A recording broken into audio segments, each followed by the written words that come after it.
Our theme for the month of April is the word wholeness. And today I'd really like us to think about what does it mean to be a people of wholeness. Years ago at the National Special Olympics, 9 contestants lined up at the starting line for the 100-yard dash.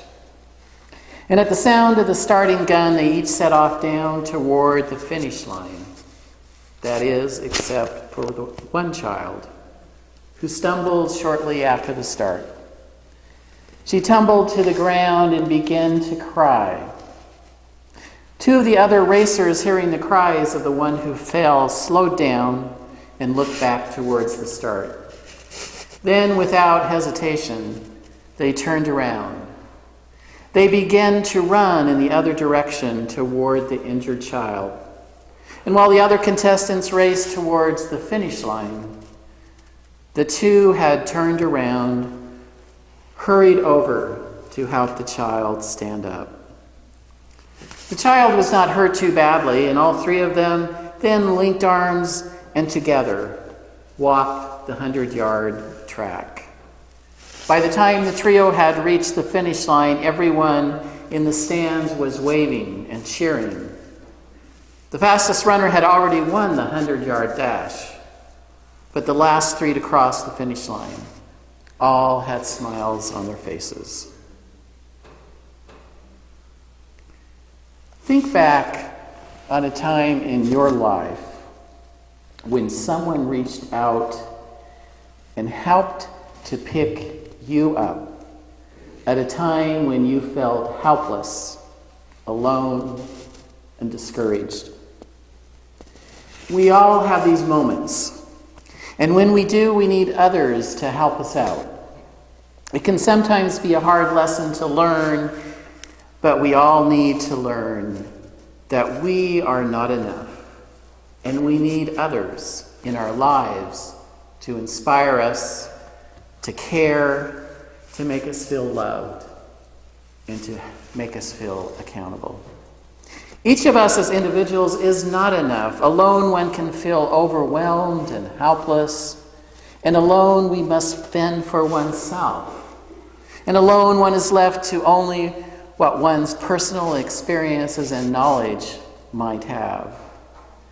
I know that for myself, when I am with another, one seemingly impossible challenge is divided by half. And when I am with many, the work is shared. Our insights and wisdom multiply with the presence of others who are at the table with us. We cannot be everything at once, and instead, when you are with others, when you are a part of a community grounded in love, we are enough. We are whole. What does it mean to be a people of wholeness? Our understanding the whole comes from the old Germanic and Norse languages, halja, which give the sense of entire, unhurt, uninjured, safe, healthy, sound, genuine, straightforward, undamaged, complete. You know, my father was not a professor, but one thing that I learned from him was that you don't really know something until you teach it to another. And we don't know our own wholeness until we see the wholeness of another or work to serve wholeness in our world. Wholeness, a sense of our own fullness, a spiritual realization of our own strength and beauty is given when we give of ourselves. We heal our own aches by healing the aches of others. We put back the pieces of our soul by helping others redeem their own wholeness. This concept was brought back to me this week.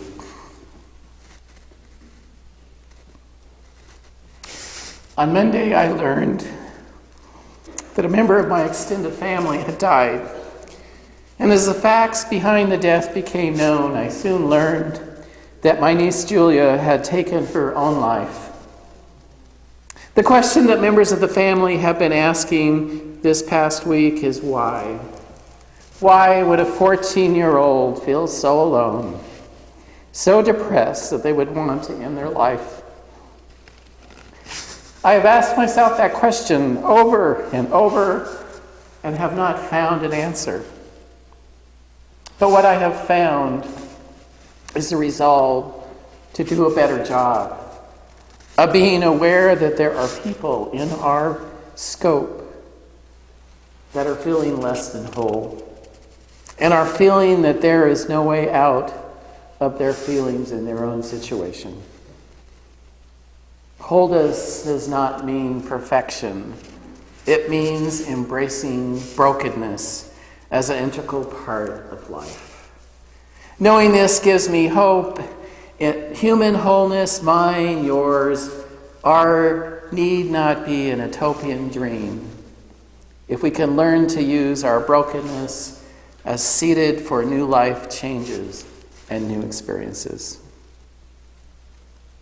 When was the last time that each of you took a really good look into a mirror? Do you remember what image you saw staring back at you? What was your reflection in the mirror? Several years ago, a movie was released by Barbra Streisand. I believe it was entitled The Face in the Mirror. I'm not quite sure about that. But it was based upon a story of a woman who had a relationship with her significant other. And he was always challenging her that she was not good enough. And that she would never be good enough. And her significant other was called away on work for a number of months.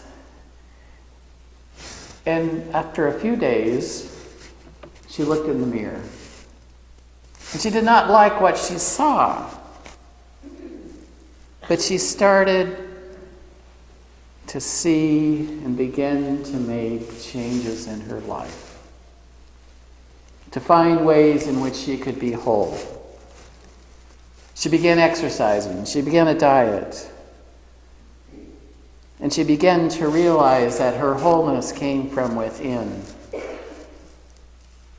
And as the months and the days went by and her significant other finally came back to greet her, he did not recognize the person that he saw. And he wanted her to become that which she had known. But the woman had built up her own reservoir of strength and realized that she was on a road to becoming the woman that she saw in the mirror this time. She had begun to take the first step to wholeness in her life. Have you ever been in a situation where the actions of another person were confusing, hurtful, and frustrating?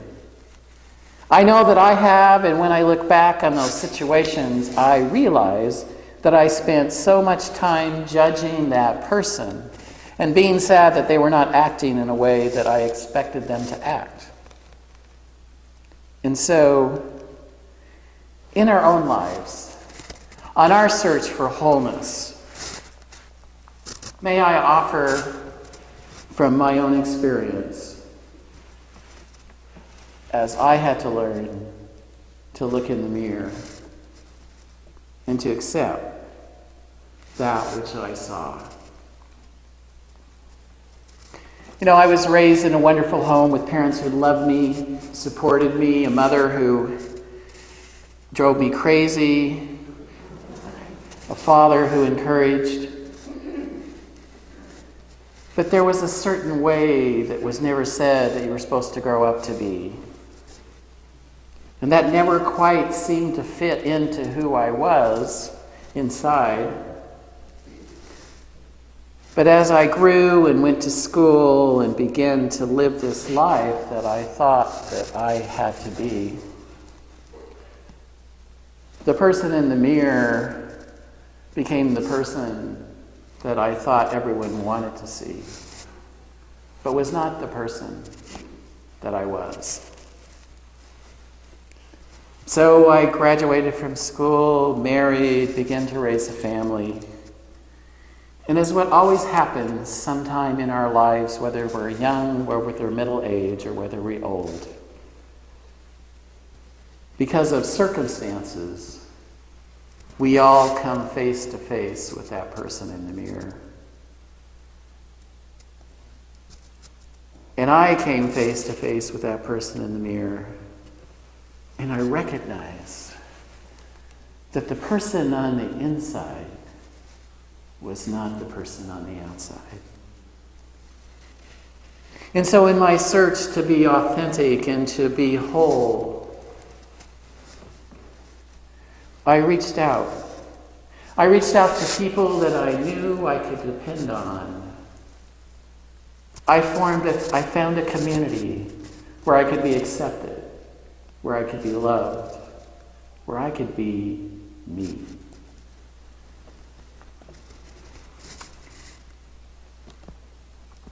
And I still find that community. And that community is the community of Unitarian Universalism, where we really believe and practice and try to practice the inherent worth and dignity of everyone. We are a community of wholeness. We are a place that people who look in the mirror, who are seeking for acceptance, for love, for understanding, can find it.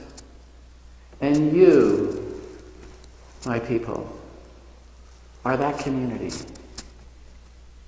Never underestimate the power that you have as a congregation and as individuals to change lives, to help people on that journey to become whole, to help them to connect with and accept who they are, and to help them to find that wholeness, that joy, that peace in their lives. It is not our job to judge others for how they handle life.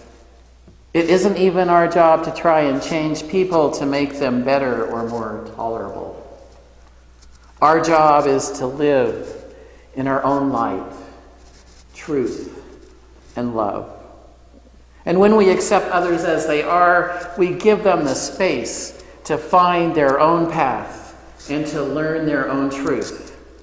Just because we accept and love others as they are does not mean that we have to participate in their stories or in their mentalities. With acceptance and compassion come healthy boundaries, and after acceptance comes encouragement. Encouragement can come in all types of ways, and sometimes when you least expect it. But on that road to wholeness and encouragement, may I offer to you what I have found as my guide, as what I call Dave's 7 steps to wholeness. Step 1. The people that you compare yourself to and compare themselves to, other people do. And we all compare ourselves either to other people, and I can assure you that the people who seem to have it all do not. When you look at other people through a lens of compassion and understanding, rather than judgment and jealousy, you are better able to see them for what they are, which is human beings.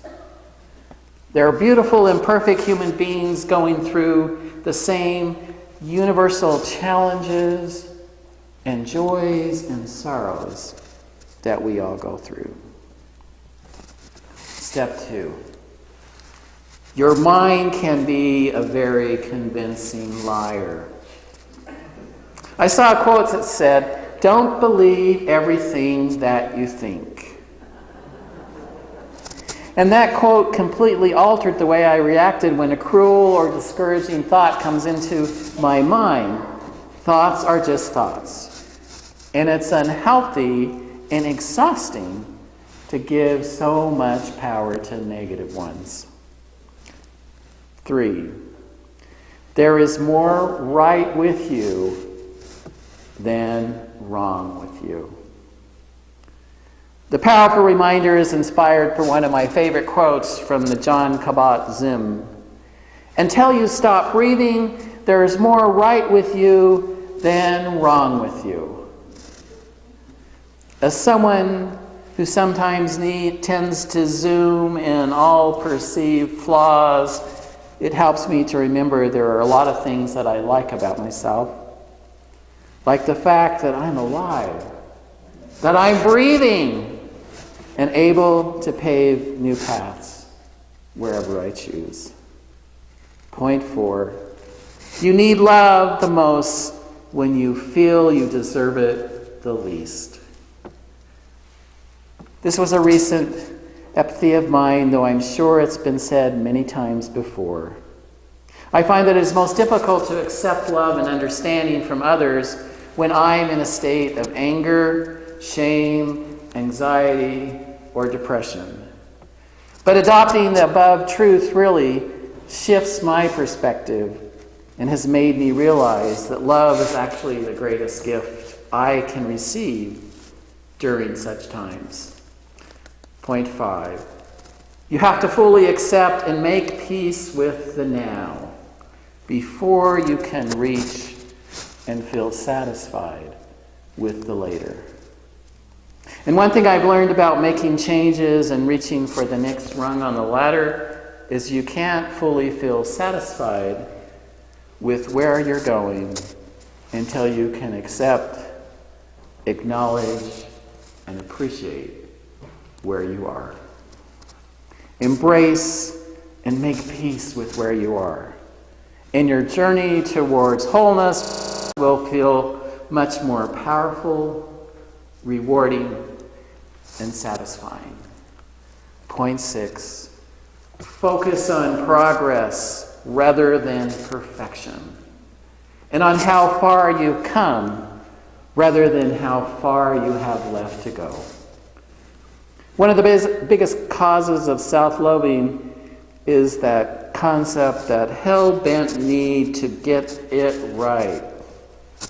We strive for perfection and success, and when we fall short, we feel less and worthless.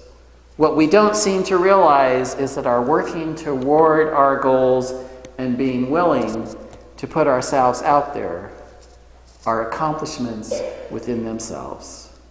Regardless of how many times we fail, instead of berating yourself for messing up and stumbling, give yourself a pat on the back for trying, for making progress, and for coming as far as you have. And point 7, you can't hate your way into loving yourself. Telling yourself what a failure you are won't make you feel any more successful. Telling yourself you're not living up to your full potential won't help you reach a higher potential. Telling yourself you're worthless and unlovable won't make you feel any more worthless or worthy or lovable. It sounds almost annoyingly simple, but the only way to achieve self-love is to love yourself, regardless of who you are and where you stand, and even if you know that you want to change. You are enough, just as you are. And self-love will be a lot easier each time you remind yourself of that. May you go forward this week and know that you have the love as you look around you of this community. And as you face the trials of life that will come into your life, know that you have a place. You have people who love you, who support you, who are here to help you grow in your wholeness to become all that you can be. And know also that you have a minister who cares for you, who prays for you, and who loves you. I believe in the power of who you are, and I challenge each of you to accept, to believe, and to step into your own wholeness, to look into the mirror this day and to say, I am cool. I am enough. I am loved. May it be so.